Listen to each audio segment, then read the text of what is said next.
Good morning, and welcome to this 24 May UUFDC virtual service at my house. Now, for the next few minutes, our house.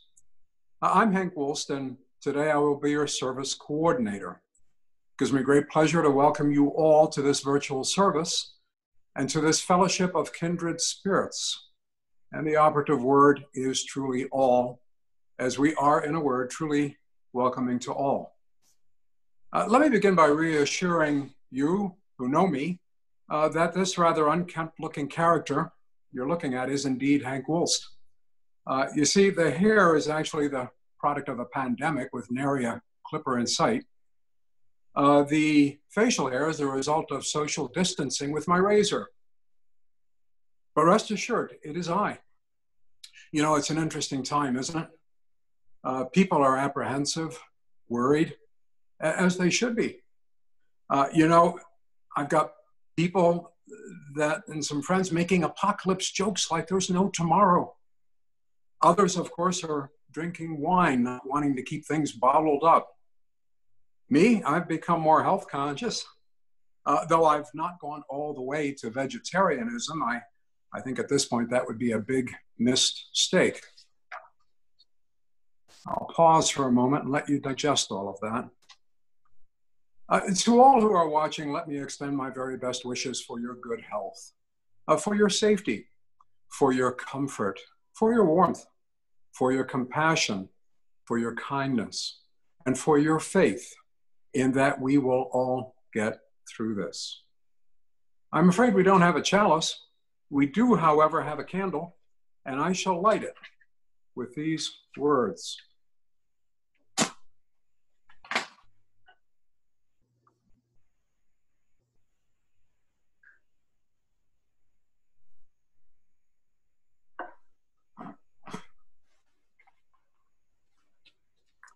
I light this candle with the fervent hope that the trials of today will, like this candle's light, be soon extinguished. I will dispose of this candle with quiet dignity, but with the intent that it never will again be lit, a harbinger for what I hope will be the fate of this terrible affliction now coursing through our world. It is our custom at this point in our service to recite the unison affirmation, so please join me. We gather together to seek knowledge and wisdom, to explore freely the vast reaches of mind and spirit, to celebrate within a caring community those truths, ancient and modern, which give meaning and direction to our lives. Not wishing to share with you the velvety, mellifluous, and sonorous tones of my singing voice, I will now recite the doxology, and again I invite you to join me. From all that dwell below the skies, let songs of hope and faith arise. Let peace, goodwill on earth be sung, in every land, by every tongue. When I initially talked with Susan about being the service coordinator for this day's service, I indicated to her that I'd want to have it recorded at our fellowship or church in Ephraim. And then I learned that our guest, Marie Luna, would be presenting remarks entitled Bigger Than the Building. As I thought about my opening remarks, it dawned on me that my well-intentioned desire to have the remarks recorded in the friendly familiarity of the fellowship was somewhat contrary to Marie's planned remarks, bigger than the building. When Richard Lovelace sent his Love Althea a poem from prison back in the 17th century, he penned the famous words, "Stone walls do not a prison make, nor iron bars a cage." Like the poets, our minds and souls are not captive or encumbered by physical surroundings. Both can love freely whomever and whatever they want, and have free emotions and let their thoughts fly free. In heart, mind, and soul, they are free. Today, we have the freedom to transcend our physical boundaries and confined spaces. We have the freedom to join each other in open, free, virtual, and limitless space, much as we are today. Lovelace had his prison. We have our beautiful church. Lovelace's prison confines could not confine his heart, mind, and soul, and so it is with churches. In spite of our very strong affection for our own church in beautiful Ephraim, our hearts, minds, and souls cannot and should not be contained by its walls. The church is bigger than the building. After all, the church is not a place, it is a people. The church is not only a steeple above the tree-lined streets and cars, rather it is a people proclaiming to the world that we are here for the work of healing and of justice.